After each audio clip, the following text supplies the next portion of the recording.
చేశామో అదే గవర్నర్ గారు చెప్పారు అనేది కాంగ్రెస్ పార్టీ నాయకుల వాదన. కానీ ఇదంతా కాంగ్రెస్ పార్టీ మీటింగ్ లాగుంది, వాళ్ళ కరపత్రం లాగుంది అని బీఆర్ఎస్ నాయకులు గానీ, ఇటు బీజేపీ నాయకులు గానీ అంటున్న విషయాల్లో సో మీకేమనిపించింది ఆ ప్రసంగం నిజంగా? ముందుగా యోయో టీవీ వీక్షకులకు, ప్రేక్షకులకు, మీకు ఛానల్ మిత్రులకు శుభ సాయంత్రం. ఇప్పుడు విస్తా గారు గవర్నర్ ఏదైతే ఉందో ఆయన రిపోర్ట్ రావడము త్రూ చీఫ్ సెక్రటరీ వస్తుంది. ఏందన్నది గవర్నమెంట్లో ఏం యాక్టివిటీస్ అయిందన్నది. ఇక అంతకెక్కువ ఆయన స్వతహాగా ఆయనే పర్సనల్ ఆడ ఐటమ్స్ డిస్కస్ చేయడానికి ఏజెండానికి ఉండదు. అది ఏ గవర్నర్ అయినా ఎవరైనా కూడా ప్రెసిడెంట్ అయినా కూడా ఈ ఏదైతే ఉందో లెజిస్లేటివ్ హౌజెస్లో వాళ్ళు అంత మట్టుకే మాట్లాడగలుగుతారు. కాకపోతే అంతా వీళ్ళు గవర్నమెంట్ని తీసి పక్కబెట్టి రిఫ్టింగ్ అన్నది అక్కడ ఉండదు. వాళ్ళు ఏం చెప్పారో అది చెప్తారు, పోతారు. అంతగా ఎక్కువ వాళ్ళు చేయాల్సింది ఏమి ఉండదు కదా. దాని మీద గవర్నర్ ఇంతకుముందు వీళ్ళు మాట్లాడినప్పుడు వాళ్ళు మాట్లాడినప్పుడు వీళ్ళు ఒక మన అసెంబ్లీలనే కాదు, మొత్తం ఆల్ ఓవర్ ఉన్న ఇండియాలో 29 రాష్ట్రాలలో కూడా అదే పరిస్థితి దాపురించింది, అదే రకంగా ఉన్నది. కాకపోతే ఇక్కడ మొదలు ఏదైతే ఉందో వీళ్ళు బీఆర్ఎస్ ఏదైతే ఉందో వాళ్ళు చేసిన పనులు వాళ్లకు రిటర్న్ గిఫ్ట్ కాంగ్రెస్ చేయడం జరుగుతుంది. ఉదాహరణకు ఇప్పుడు లోన్ ఏదైతే ఉందో ఈ గవర్నర్ స్పీచ్ మీద కామెంట్ కానీ ఇప్పుడు ప్రొటెస్ట్ చేయడం ఎవరైతే ఉన్నారో ఎవరి అయినా కానీ దాన్ని ఒక ప్రొటెస్ట్ చేయడం అనేది ప్రతి సంఘాలకు ప్రతి పౌరులకు హక్కులు ఉన్నాయి. గతంలో వాళ్ళు కూడా రకరకాల దౌర్జన్యం చేశారు కదా. అదే కోదండరామరెడ్డి ఇంట్లోకి దూరి ఆయన ఎత్తుకపోయి అవన్నీ చేసినాయి లేదా. చాలా సందర్భాలు వాళ్ళు ఏదైతే ఉందో ప్రజాస్వామ్య విలువలను అతిక్రమించారు వాళ్ళు గత గవర్నమెంట్ 9.5 సంవత్సరాలల్లో. అదే చెప్పడం వాళ్ళు ఏమొచ్చి మళ్ళీ దయ్యాలు వేదాలు వాళ్ళు ఇచ్చినట్టు వాళ్ళకోటి వీళ్ళకోటి అనేది అది వేస్ట్. దాని మీద డిస్కస్ చేయడం ఇక్కడ వీళ్ళు ఎంతసేపు ఇంకొకటి లోన్ వేవింగ్ అది అన్న దాని మీద బీఆర్ఎస్కు నైతిక హక్కులు లేవు. ఎందుకంటే 7,50,000 కోట్లు దాదాపు తీసుకొచ్చి అప్పులు పెట్టారు. కాగులో కూడా మొన్న 2,88,811 కోట్లు ఈ చట్ట విరుద్ధంగా ఇష్టానుసారం ఖర్చు పెట్టినని కాగ్ రిపోర్ట్. అది ఏదో పార్టీ బేసిస్లో కాదు కదా. అది అవన్నీ బాధాప్త ఓపెన్గా న్యూస్ పేపర్లో వచ్చిందే ఉన్నది. ఇటువంటి చాలా తప్పులు వాళ్ళు ఉన్న కాడికి వాళ్ళు ఏదైతే ఉందో వాళ్ళు సైలెంట్గా ఉంటే వాళ్లకు వాల్యూ పెరుగుతుంది. అంతేగాని ప్రతిదానికి దుమ్మెత్తిపోసి మొత్తం డి అంటే డి అన్నట్టు ఏదైతే ఉందో ఈ ఒక అనైతిక సంస్కృతిని వాళ్ళు మానుకోవాలి. ఇక్కడ ఏదైతే ఉందో నేను చూస్తున్నా కదా, నేను బ్రహ్మానందరెడ్డి గారి అసెంబ్లీ సెషన్ నుంచి మొదలు పెడితే ఇప్పటిదాకా చూస్తున్నా. అప్పటి నుంచి ఒక చెన్నారెడ్డికి కొద్దిగా ఈ టైపు బిహేవియర్ ఉన్న ముఖ్యమంత్రి. మిగతా ఎవరు కూడా నైతిక విలువలు అసెంబ్లీలో ఏం పాటించాలి, వాళ్ళ బిజినెస్ రూల్స్ ఏంటన్నది అందరూ పాటించిన వాళ్ళే. ఇష్టానుసారం మాట్లాడింది ఇదే కేసీఆర్. ఇదే అసెంబ్లీ సాక్షిగా 1,00,000 అబద్ధాలు మాట్లాడినవి ఉన్నాయి. వినరా? 3 ఎకరాల గురించి కానీ ఉద్యోగాల గురించి కానీ అన్ని అసెంబ్లీ రికార్డే చెప్తుంది కదా. అటువంటి అన్నీ ఏదైతుందో ఇక్కడ కేసీఆర్ మొట్టమొదట నైతికంగా ఏదైతే ఉందో ఆయన చాలా తప్పులు అబద్ధాలు అసెంబ్లీ సాక్షిగా చెప్పడం ఏదైతే ఉందో అది ప్రజలంతా గ్రహించిన విషయాలే. ఇకపోతే లోన్ వేవింగ్ అన్న దాని మీద 18,000 కోట్లు ఇచ్చారని అగ్రికల్చర్ మినిస్టర్ తుమ్మల నాగేశ్వరరావు గారు స్టేట్మెంట్ ఇవ్వడం జరిగింది. అది ఎంతమందికి ముట్టిందేమన్నది పక్కా అది ఉన్నది. తర్వాత ఇక ఇందిరమ్మ రాజ్యం అనగా నేను తీసుకొస్తే ఎవరి దగ్గర మన రేవంత్ రెడ్డి దగ్గర మంత్రదండం లేదు రాగానే తీసుకొచ్చి చేయడానికి. కాకపోతే పోయిన గవర్నమెంట్ ఏదైతే ఉందో సెకండ్ టర్మ్లో మొత్తం జీతాలు ఫస్ట్ నాడు ఇచ్చిన దాఖలాలు లేదు, ఎన్నట్టు పాపాన కూడా పోలేదు. జీతాలు పెన్షన్లు ఏదో మొత్తం నెల మొత్తం ఇవ్వడం జరిగింది. అది వాళ్ళు గ్రహించుకోవాలి. ఇప్పుడు రేవంత్ రెడ్డి వచ్చినాక గత 15 నెలల నుంచి నేను ఒక పెన్షన్ నాకు పడుతుంటుంది కదా, ఫస్ట్ నాడు ఖచ్చితంగా పెన్షన్ పడుతున్నది. అదే ఆ విధంగా ఉండాలి. ఎస్ఎల్బీసీ టన్నల్ అంటే వీళ్ళే ఏం చేశారు 9.5 ఏళ్ళు ఎస్ఎల్బీసీ టన్నల్ వీళ్ళకి కంప్లీట్ చేయాల్సిన బాధ్యత వీళ్ళకు ఉంటుంది. ప్రజలు కూడా గ్రహిస్తుంటారు కదా.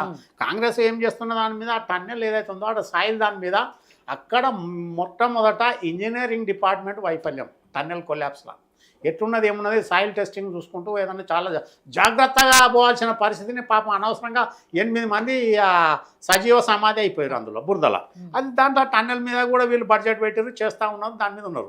అది ఎవరిని మన చేతిలో యాక్సిడెంట్ అన్న దాని మీద ఎవరు తప్పియలేని పరిస్థితి కదా. జరిగిపోయిన దానికి వాళ్ళు చేస్తున్నారు. దాని ప్రకారం ఇక్కడైనా వీళ్ళు ఏదైతుందో స్పెషల్గా ఎక్స్పర్ట్స్ మొన్న ఎవరిని మన ఆయన పేరే నాయుడు అది తుంగభద్ర డ్యాము ఒకది కూలిపోతే ఆయన ఏదో నాయుడు ఉన్నాడు పాపం. ఆయన ఏ కాలం నుంచో ఆయన దాదాపు ఫేమస్ ఇంజనీరు ఇరిగేషన్ డిపార్ట్మెంట్లో. అటువంటి వాళ్ళని పిలిచి ఒపీనియన్ తీసుకొని వాళ్ళ సజెషన్ తీసుకొని వీళ్ళు పోవాలి. నా వాళ్ళు చేయలేదు, నా వీళ్ళు చేస్తలేరు ఇక్కడ.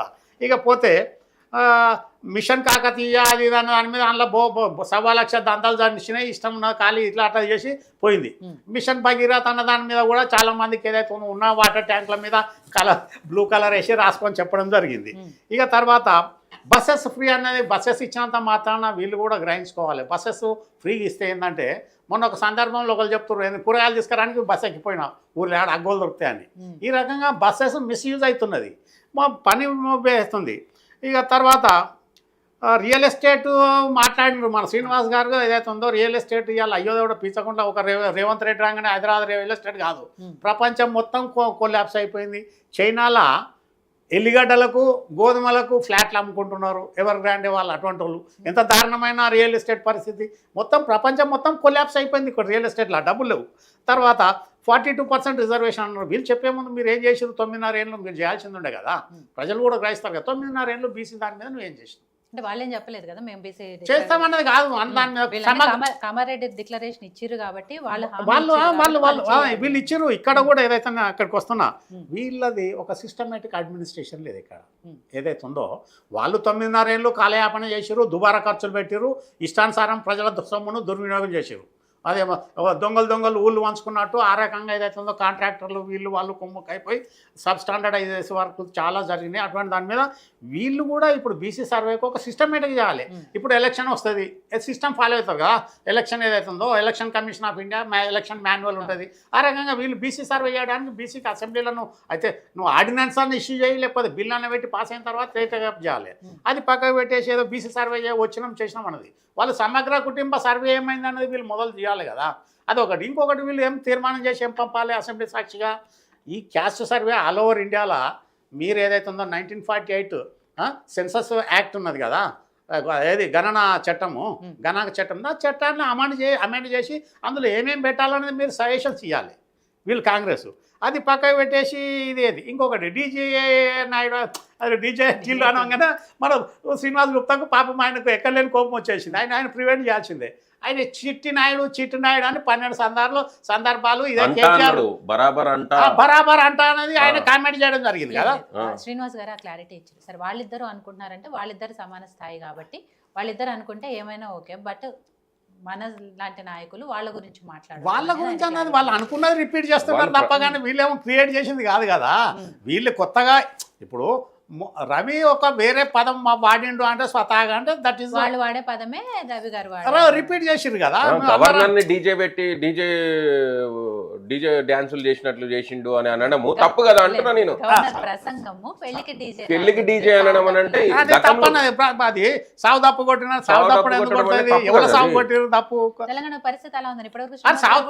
అది ఎవరండి నిస్తా గారు జరుగుతున్నవి కానివ్వండి, ఇవన్నీ కూడా ఏదన్నా కానీ ఆర్థిక దివాలా తీసిన దాంట్లో చాలా తప్పులు. బికాజ్ ఆఫ్ వాళ్ళ మొట్టమొదట 9.5 సంవత్సరాలలో ఆర్థిక పరిస్థితి 16,000 సర్ప్లస్ బడ్జెట్ తీసుకుపోయి 7 లక్షల చిల్లర మొత్తం కార్పొరేషన్లు. కరెక్టే కానీ 15 నెలలు అయింది వీళ్ళ అధికారంలో వచ్చి 9.5 సంవత్సరాల గురించే మాట్లాడుకుంటూ కూర్చొని అట్లా కాదు. 15 నేనేమంటున్నా, ఒక్కటి మొత్తం అన్ని పార్టీస్ కానీ నేను కానీ ప్రజలు కానీ గ్రహిస్తారు.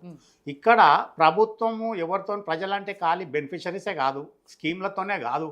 నీ స్కీమ్లో ఎంత నీకు 37 ఓట్లు బీఆర్ఎస్, 39 ఓట్లు కాంగ్రెస్, 37 ఓట్లు ఎవరు వచ్చారు వీళ్ళకు మొత్తం మిడిల్ క్లాస్ వాళ్ళు అప్పర్ కాస్ట్ వాళ్ళు ఎవరు ఓటేయలే, ముస్లిం వాళ్ళకి ఎవరు ఓటేయలే. ఇక్కడ మొన్నటికి మొన్న మనకు సౌత్ ఏదైతే లైవ్ ఎగ్జాంపుల్ ఢిల్లీలో 40% ఇన్కమ్ ట్యాక్స్ అసెసెస్ మొత్తం సివట్ కొట్టు. అటువంటి దాని మీద ఇవ్వాలి. వీళ్ళకి ఏంటంటే కాంగ్రెస్ వాళ్ళకి చెప్పుకోవడం వస్తలేదు. ఇక్కడ అడ్మినిస్ట్రేషన్ రేవంత్ రెడ్డికి పట్టులేదు. మొదలు 18 మంది మంత్రులు ఇంకా 6 మంత్రులు నింపలే. ఒక ఏదైతుందో 1/4 పీరియడ్ అయిపోయింది వాళ్ళది, 3/4 పీరియడ్ ఉన్నది. 3/4లో 1/4 పీరియడ్ ఎలక్షన్ వస్తుంది. మధ్యాహ్నం ఉన్న 2/4 పీరియడ్ 50% ఉన్న దాని మీద ఎలక్షన్. ఇప్పుడు ఇంపార్టెంట్ అన్నీ ఈయననే పెట్టుకొని కూకుంటే అది కాదు కదా, పని జరగదు కదా. ఇప్పుడు హోము రేవంత్ రెడ్డి దగ్గరనే ఉన్నది, తర్వాత మున్సిపల్ అడ్మినిస్ట్రేషన్ ఆయన దగ్గర ఉన్నది, ఇటువంటి ఎడ్యుకేషన్ ఆయన దగ్గర ఉన్నది. ఇవన్నీ ఏదైతే ఉందో ఇంపార్టెంట్, మెడికల్ అండ్ హెల్త్ ఇవన్నీ వీళ్ళు కూడా వీళ్ళది మానిటరింగ్ ఇంపార్టెంట్. వాళ్ళ అనుభవం ఉన్న వాళ్ళు నేనేమంటున్నా, వీళ్ళు ఇంక ఇప్పటికి కూడా కాంగ్రెస్ వాళ్ళు ఏంటంటే వాళ్ళు చెప్పినంత మంది కాదు, వీళ్ళ దగ్గర రెడీమేడ్ రిజల్ట్ ఉంటుంది, వీళ్ళకు చేతనైతలేదు. ప్రతి విలేజ్లో ఒక్కొక్క పోలింగ్ స్టేషన్లో రిజల్ట్ షీట్లా ఎన్ని ఓట్లు కాంగ్రెస్ ఎన్ని ఓట్లు బీఆర్ఎస్ వచ్చింది దాంట్లో అని బెనిఫిషరీస్ అందరు నాన్ బెనిఫిషరీస్ అందరు అన్నది వీళ్ళు ప్రొజెక్ట్ చేయాలి. ఇకపోతే బీజేపీ కూడా ఏదైతే ఉందో వీళ్ళు సైలెంట్గా గోడ మీద పిల్లి లెక్క ఇక్కడ అక్కడ అన్నది కాకుండా వీళ్ళు కూడా ఇప్పుడు వీళ్ళు ప్రేక్షక పాత్ర కాదు. వీళ్ళు ఏదైతే ఉందో ఫీల్డ్లో ఇవాళ 56 అసెంబ్లీ సెగ్మెంట్లు 8 మంది ఎమ్మెల్యేలు 56 8 అంటే 64 కాన్స్టిట్యున్సీస్ సగం వీళ్ళ దగ్గర ఉన్నది. ఇప్పుడు బీజేపీ ఏం చేయాలి? వాళ్ళ ప్రేక్షక పాత్ర కాదు పెద్దన్న పాత్ర పోషించాలి. వీళ్ళు మొత్తం 8 మంది ఎంపీలు 8 మంది ఎమ్మెల్యేలు వీళ్ళందరూ కలిసి కాన్స్టిట్యున్సీ డెవలప్మెంట్ మీద సెంట్రల్ ఫండ్స్ ఎంత అవసరం అంత తీసుకొచ్చిన తర్వాత రేపు నెక్స్ట్ ఎలక్షన్లో వీళ్ళకు వచ్చే ఛాన్స్ ఉంటుంది. ఇక్కడ కాంగ్రెస్ ఏదైతే ఉందో పాపం ఆయన రేవంత్ రెడ్డి ఒంటిరేఖ మీద అధికారంకు తీసుకొచ్చినాక ఇక్కడ బీఆర్ఎస్లేమో మంత్రులకు ఫ్రీడమ్ లేదు, వాళ్ళు చేసింది ఏం చేయలేకపోయారు.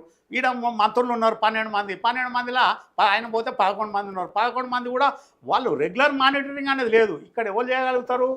ఇవాళ యోగి ఆదిత్యనాథ్ ఏంటంటే భార్య లేదు, పిల్లలు లేదు, సంసారం లేదు, ఏం లేదు, సన్యాసి కాబట్టి 18 గంటలు పనిచేస్తున్నాడు. ఈడ మంత్రులలో ఎందరు పని చేస్తున్నారు? 18 గంటలు 12 గంటలలో పనిచేస్తున్నారా? వాళ్ళ పర్సనల్ అజెండా మొదలుంటుంది. వాళ్ళ పర్సనల్ బిజినెస్ అవన్నీ చూసిన తర్వాతనే ప్రజలకు వస్తుంది. ఇక్కడ ఇది పక్కకు పెట్టేసి వీళ్ళందరూ ఏదైతే ఉందో ఇక్కడ పని పాఠాలు లేకుండా పని చేయగలిగిన వాళ్ళు ఎవరు ఉన్నారు? జీవన్ రెడ్డి ఉన్నారు. జీవన్ రెడ్డికి ఇచ్చారా? ఇవ్వలే కదా. అటువంటి వాడు అనుభవం, ఆయనకి ఎక్సైజ్ అనుభవం ఉంది, R&B అనుభవం ఉంది, ఒక అడ్వకేట్గా అనుభవం ఉంది. అటువంటి వాడు మంత్రి పదవి ఇచ్చిరా? ఇవ్వలేదు. ఇక్కడ ఎవరు అధికారాన్ని అనుభవించదామన్నది తప్ప ప్రజలకు సేవ చేద్దామన్నది లేదు. ఇక్కడ ఏదైతే ఉందో ఖచ్చితంగా పావర్టీని కిందికి తేవాలన్నది ఎక్కడ కూడా లేదు. చిత్తశుద్ధి కొరవడింది మొత్తం లీల. ఇక్కడ బీజేపీ కాంగ్రెస్ ఏదైతే ఉందో బీజేపీ వాళ్ళు ఏంటంటే రేపు కాంపిటీషన్, రేపు నెక్స్ట్ 29 ఎలక్షన్లో మేము ఫీల్డ్లో ఉండాలి, మేము అధికారం రావాలంటే వీళ్ళు ఇప్పటి నుంచి ఫీల్డ్ వర్క్ చేయాలి. ఇదొక ఏదైనా రాజకీయ క్షేత్రం అంటే ఏంటంటే ఫీల్డ్.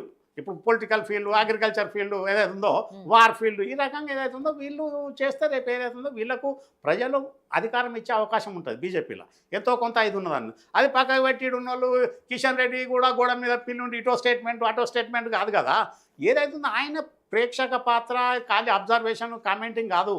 నేను ఏం చేయాలి రాష్ట్రానికి అనేది మొదలు ప్లాన్ చేసుకోవాలి. బండి సంజయ్, కిషన్ రెడ్డి, ఏది ఆయన మన లక్ష్మణ్, కే లక్ష్మణ్ వీళ్ళు కూర్చోవాలి. వీళ్ళు ఏమన్నా కూర్చొని తర్వాత వీళ్ళకి మానిటరింగ్ ఉండాలి. వాళ్ళకి మంచి బ్రహ్మాండమైన క్యాడర్ ఉన్నది RSS బేస్లో.